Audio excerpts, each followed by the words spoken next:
Lalu kenapa digital mindset sekarang jadi penting bagi pemimpin gereja saat pandemi? Ya karena itu tadi alasannya. Gereja mengalami disruptif yang besar selama pandemi ini. Ya, mereka benar-benar seperti dipaksa, kan nggak bisa ibadah ke gedung ya kan. Jadi gimana? Apakah gereja tutup? Tidak kan? Gereja itu tidak pernah tutup. Kalau kata Pastor Jimmy Untoro, gereja itu justru buka setiap saat. Justru karena pandemi ini buka di mana saja jadinya. Kenapa? Karena the church is us gitu. Gereja adalah kita, ya kan. Jadi gereja bukan soal tempat, gereja tidak pernah tutup. Gereja adalah kita, ya kan. Jadi dan gereja jadi yang perlu dipaksa untuk mengalami disrupsi besar dalam hal kultur, dalam hal metode dan sebagainya. Nah, di sini mindset para hamba Tuhan, majelis, pemimpin-pemimpin gereja itu tentu akan menentukan keberhasilan gereja dalam mengimplementasikan teknologi digital ya di gerejanya. Dan kenapa? Karena mereka yang biasanya memutuskan, betul ya, punya keputusannya biasanya ada di gembala, di majelis, ya kan. Nah, jadi kalau mindset dari para pemimpinnya ini tidak terbuka, ya akan sulit untuk terus mengikuti perkembangan teknologi. Dan jujur aja Bapak Ibu, gereja relatif sangat tertinggal dibandingkan dengan apa yang terjadi di luar gereja dalam hal pemanfaatan teknologi digital. Karena saya ada di dunia marketplace tadinya Bapak Ibu, itu betul-betul kalau di dunia startup apalagi Bapak Ibu, kita tuh akan selalu keep up dengan apa teknologi yang baru. Kenapa? Karena kalau kita tidak keep up dengan teknologi yang baru, kita bisa ketinggalan dengan kompetitor kita di marketplace. Ya kan? Oh, ternyata kompetitor kita sudah pakai chatbot. Ya, kita masih jawabin manual terus, capek gitu ya, ngefilternya. Ada ratusan yang masuk, pesan yang masuk, tapi chatbot membantu memfilter pesan-pesannya sehingga yang perlu di follow up itu hanya sedikit. Oh, kenapa tidak teknologi seperti ini bisa dipakai oleh gereja juga, gitu kan? Ya kan? Nah, ini jadi sebuah pertanyaan penting juga gitu. Jadi, apakah kita mau terus tertinggal seperti itu di dalam pemanfaatan teknologi digital? Nah, that's why saya hari-hari ini rindu untuk terus lebih banyak apa ya, kalau bisa memperlengkapi lebih banyak tubuh Kristus lagi dalam hal ini ya, ide-ide, strategi dan sebagainya. Oke. Nah, ini ada satu statement menarik dari Pak Handi Irawan. Dia pernah berkata gini, dulu kita habiskan dana gereja bisa sampai 50% lebih untuk bangunan infrastruktur. Saya percaya Bapak Ibu pasti ngalamin ya hal-hal ini ya. Dan padahal sebetulnya yang namanya infrastruktur digital itu bisa lebih powerful dari bangunan gereja sebetulnya. Bila demikian sebenarnya investasi digital sebanyak 15% aja dari dana gereja misalnya itu tidak akan besar harusnya. Ya, saya bercerita aja begini ya Bapak Ibu. Ada eh, satu gereja online yang baru dimulai sejak pandemi, dan hari ini dia sudah ada 1.200 jemaat yang bergabung di kelompok selnya, ada 1.200 orang. Dia tidak punya gedung gereja, Bapak Ibu.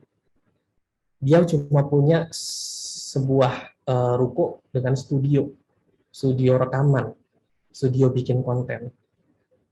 Studio bikin konten, Bapak Ibu. Tapi akhirnya ada 1.200 jemaatnya yang sudah bergabung ke kelompok sel secara online.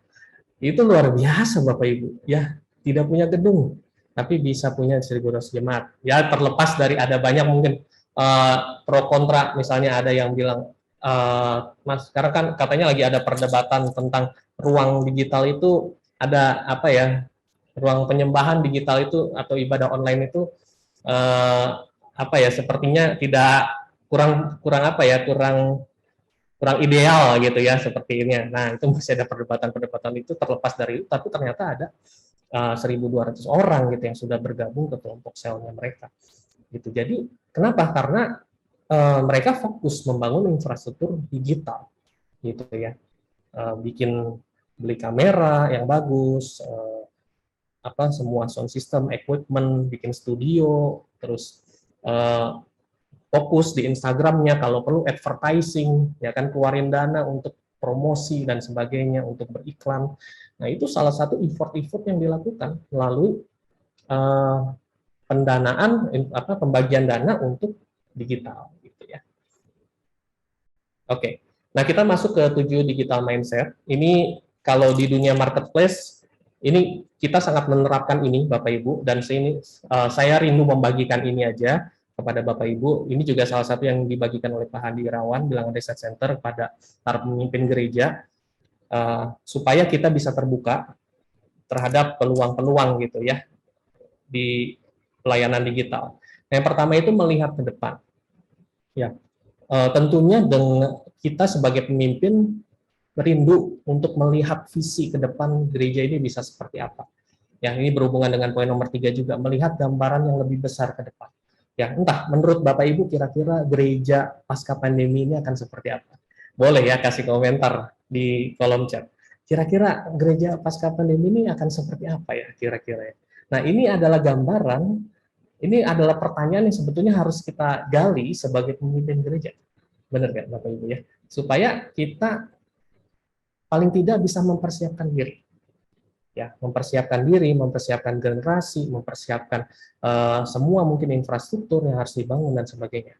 Ya, tentu saja ini jadi sebuah hal yang penting. Ya, ini jadi sebuah value yang penting. Gereja harus selalu melihat ke depan, punya visi, dan tidak terjebak pada keberhasilan masa lalu. Kalau cara-cara yang lama, cara-cara yang dulu mungkin siapa tahu tidak lagi relevan sekarang.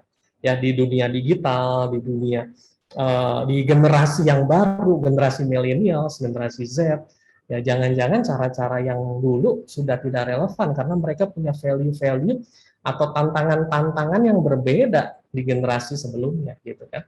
Nah, jadi ini sangat penting bagaimana gereja bisa melihat ke depan, menjawab tantangan zaman, menjawab tantangan generasi gitu ya. Yang kedua, gereja juga harus terbuka ya. Terbuka dengan ide-ide baru mungkin yang tadinya mungkin oke, ada nggak ya? Ini jadi sebuah pertanyaan. Ada tidak cara lain selain membuat program atau ibadah atau event di mana kita juga bisa menjangkau jiwa? Ada tidak cara lain? Nah, pernahkah kita memikirkan hal-hal seperti itu kira-kira Bapak Ibu? Nah, saya akan kasih beberapa ide nanti di belakang ya tentang hal itu. Ya, jadi kita harus terbuka dengan ide-ide baru. Lalu yang kedua, cari solusi untuk setiap tantangan. Tadi contohnya generasi Z mereka punya tantangan apa? Oh, mereka tuh hidup di dunia salah satu tantangan mereka adalah saintisme. Karena mereka hidup di dunia keterbukaan informasi. Akses Google, akses YouTube gampang banget. Mereka mau cek informasi apapun yang pendetanya katakan dicek, bisa ditanyain di Google. Jadi nggak langsung percaya mungkin gitu ya. Nah, itu jadi satu challenge ya kan, jadi satu tantangan. Dan gimana kita bisa menyikapi itu, ya kan? Jadi kita harus bisa mencari solusi juga untuk setiap tantangan.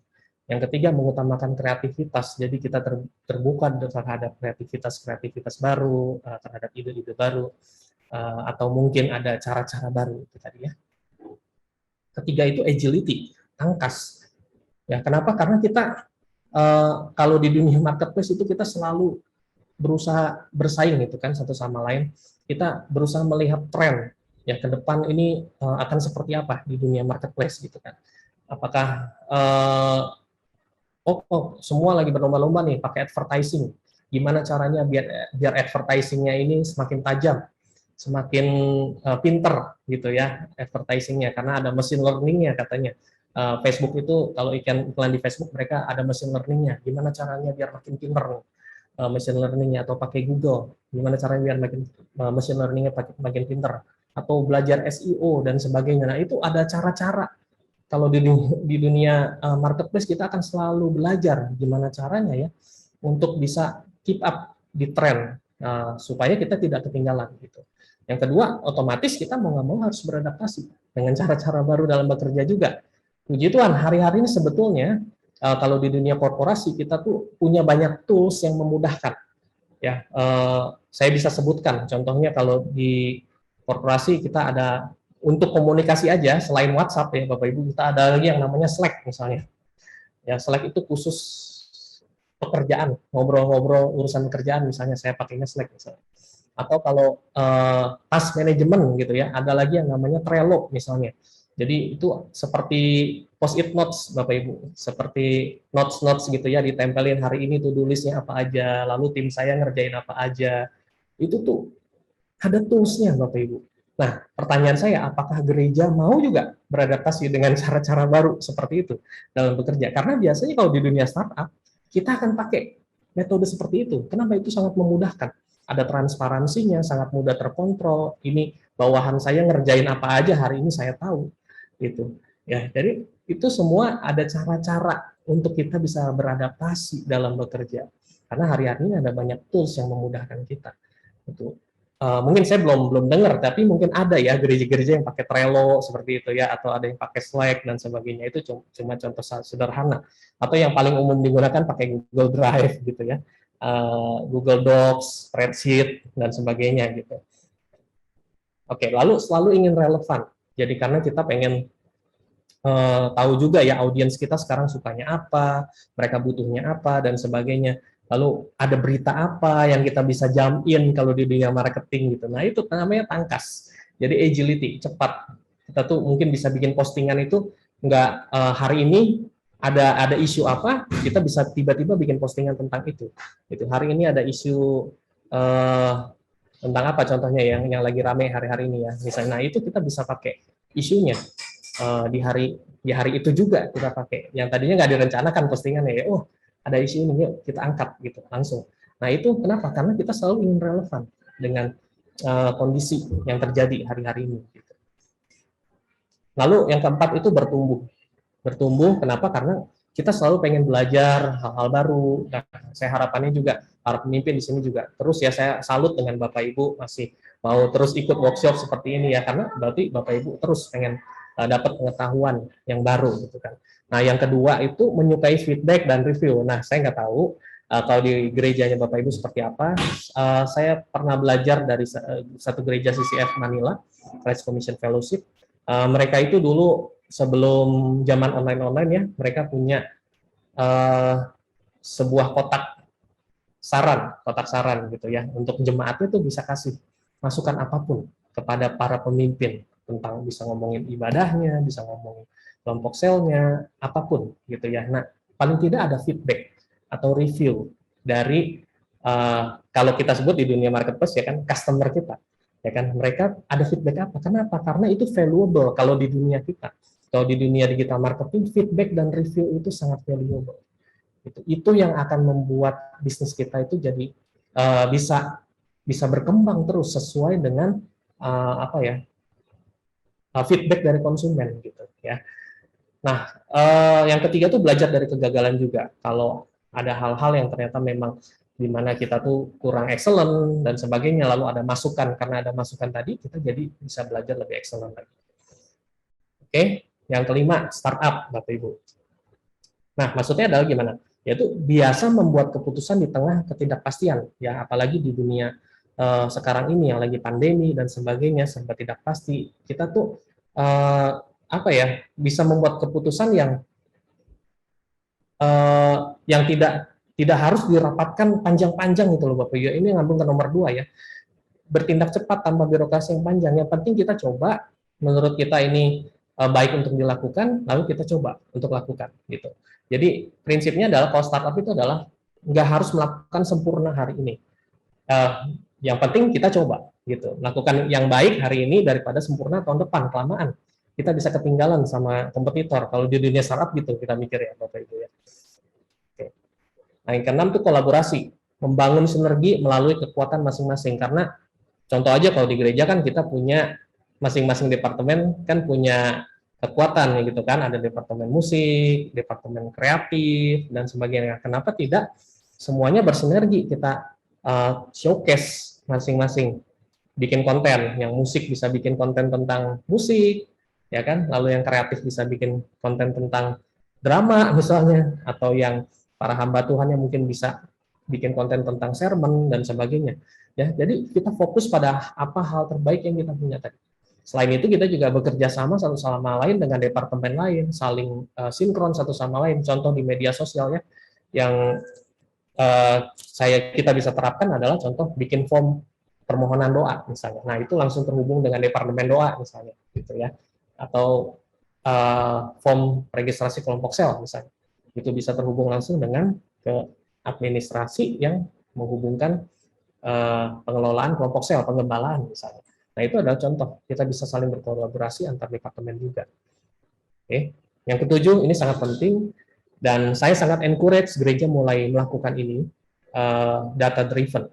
Karena di dunia marketplace kita sebut data is the new currency.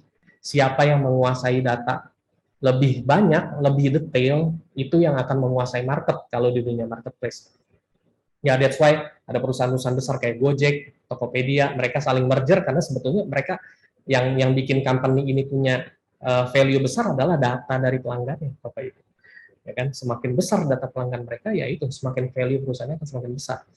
Ya, jadi gereja harus punya data warehousing yang baik, harus punya database dari jemaat yang baik, ya kan? Dan kita bisa membuat keputusan berdasarkan data, melakukan analisa data yang berkesinambungan juga. Contoh, kalau kita lihat ibadah online, ibadah YouTube, kita lihat data pengunjungnya, data viewersnya.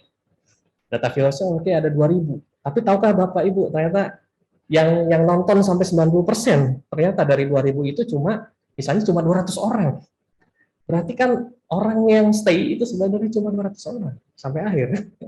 Gitu. Itu contoh-contoh kita di mana kita melakukan analisa dari data yang ada. Nah, pernahkah kita dengan sengaja gereja dengan sengaja itu untuk menganalisa data-data yang kita punya, atau jangan-jangan selama ini pendataan jemaat pun masih berantakan dan sebagainya. Nah, hari ini mungkin saya encourage para pemimpin gereja bisa mulai merapikan database jemaat juga. Dan itu akan sangat berguna. Saya akan kasih tahu kenapa di belakang. Oke.